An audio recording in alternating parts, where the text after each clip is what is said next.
ಗಾಂಧಾರಿಯ ಶಾಪ. ಕೌರವ ಪಾಂಡವರು ಮಹಾಭಾರತ ಯುದ್ಧ ಮಾಡಿದ ನಂತರ ಎಲ್ಲ ಕೌರವರು ಮರಣಿಸಿದ ಕಾರಣವಾಗಿ ಗಾಂಧಾರಿಯು ತನ್ನನ್ನು ತಾನು ನಿಯಂತ್ರಿಸಿಕೊಳ್ಳಲು ಸಾಧ್ಯವಾಗದೆ ಕೋಪೋದ್ರಿಕ್ತಳಾಗಿ ಹಾಗೂ ಆವೇಶದಿಂದ ಶ್ರೀಕೃಷ್ಣನನ್ನು ಆ ಸಮಯದಲ್ಲಿ ಧೃತರಾಷ್ಟ್ರನ ಆಸ್ಥಾನದಲ್ಲಿದ್ದರೆ ಅಲ್ಲಿಗೆ ಆಗಮಿಸಿ ಶ್ರೀಕೃಷ್ಣನನ್ನು ಶಪಿಸ್ತಾಳೆ.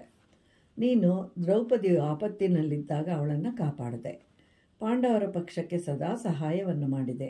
ಆದರೆ ನನ್ನ 100 ಮಕ್ಕಳು ಸಾಯುವರು ಅಂತ ತಿಳಿದಿದ್ದರೂ ಸಹ ನೀನು ಯುದ್ಧ ನಡೆಯದಂತೆ ಮಾಡಬಹುದಾಗಿತ್ತು. ಆದ್ದರಿಂದ ಇದೆಲ್ಲಕ್ಕೂ ಕಾರಣ ನೀನೇ. ಆದ್ದರಿಂದ ನಾನು ನಿನಗೆ ಶಾಪವನ್ನು ಕೊಡ್ತೇನೆ. ಯಾದವರೆಲ್ಲರೂ ಒಬ್ಬರಿಗೊಬ್ಬರು ಹೊಡೆದಾಡಿ ಸಾಯಲಿ. ಇದರಿಂದ ಯಾದವ ಕುಲವೇ ನಾಶವಾಗಲಿ. ಯಾವ ರೀತಿ ನಮ್ಮ ರಾಜ್ಯವು ದುಃಖದಲ್ಲಿ ಮುಳುಗಿದೆಯೋ ಅದೇ ರೀತಿ ನಿನ್ನ ರಾಜ್ಯವು ಸಮುದ್ರದಲ್ಲಿ ಮುಳುಗಿ ಹೋಗಲಿ ಅಂತ ಹೇಳಿ ಶಾಪವಿರುತ್ತಾಳೆ ಗಾಂಧಾರಿ. ಮಕ್ಕಳನ್ನು ಕಳೆದುಕೊಂಡ ದುಃಖದಲ್ಲಿ ಮನೋವೇದನೆಯಿಂದ ಕೊಟ್ಟ ಶಾಪ ಎಂದಿಗೂ ನಿಷ್ಫಲವಾಗುವುದಿಲ್ಲ ಅಂತ ಹೇಳ್ತಾಳೆ. ಆನಂತರ ದುಃಖಿಸ್ತಾಳೆ. ಆಗ ಕೃಷ್ಣನೇ ಅವಳನ್ನು ಸಾಂತ್ವನಗೊಳಿಸ್ತಾನೆ. ನೀನು ನಿಮಿತ್ತ ಮಾತ್ರ ಅಂತ ಹೇಳ್ತಾನೆ.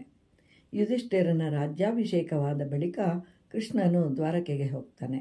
ಒಂದು ದಿವಸ ವಿಶ್ವಾಮಿತ್ರ, ದೂರ್ವಾಸ, ವಸಿಷ್ಠ ಹಾಗೂ ನಾರದ ಮುಂತಾದ ಋಷಿಗಳೆಲ್ಲರೂ ಅನೇಕ ತೀರ್ಥಯಾತ್ರೆಗಳನ್ನು ಮುಗಿಸಿ ಶ್ರೀಕೃಷ್ಣನನ್ನು ನೋಡಲು ದ್ವಾರಕೆಗೆ ಬರ್ತಾರೆ.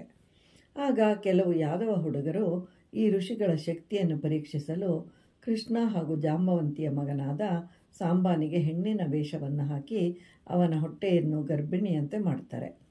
ಆ ಬಳಿಕ ಈ ಹೆಣ್ಣಿಗೆ ಹುಟ್ಟುವ ಮಗು ಹೆಣ್ಣೋ ಗಂಡೋ ಅಂತ ಕೇಳಲು ಅವರು ಚೇಷ್ಟೆಯನ್ನು ಕುರಿತು ಇವಳಿಗೆ ಹುಟ್ಟುವುದು ಒಂದು ಕಬ್ಬಿಣದ ತುಂಡು, ಅದು ಇಡೀ ಯಾದವ ಕುಲವನ್ನೇ ನಾಶ ಮಾಡುತ್ತೆ ಅಂತ ಹೇಳ್ತಾರೆ.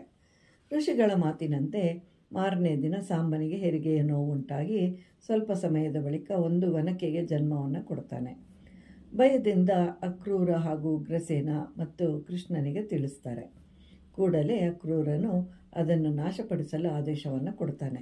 ಆಗ ಅದನ್ನು ತೆಗೆದುಕೊಂಡು ಹೋಗಿ ಅರೆದು ಸಮುದ್ರದಲ್ಲಿ ಹಾಕ್ತಾರೆ.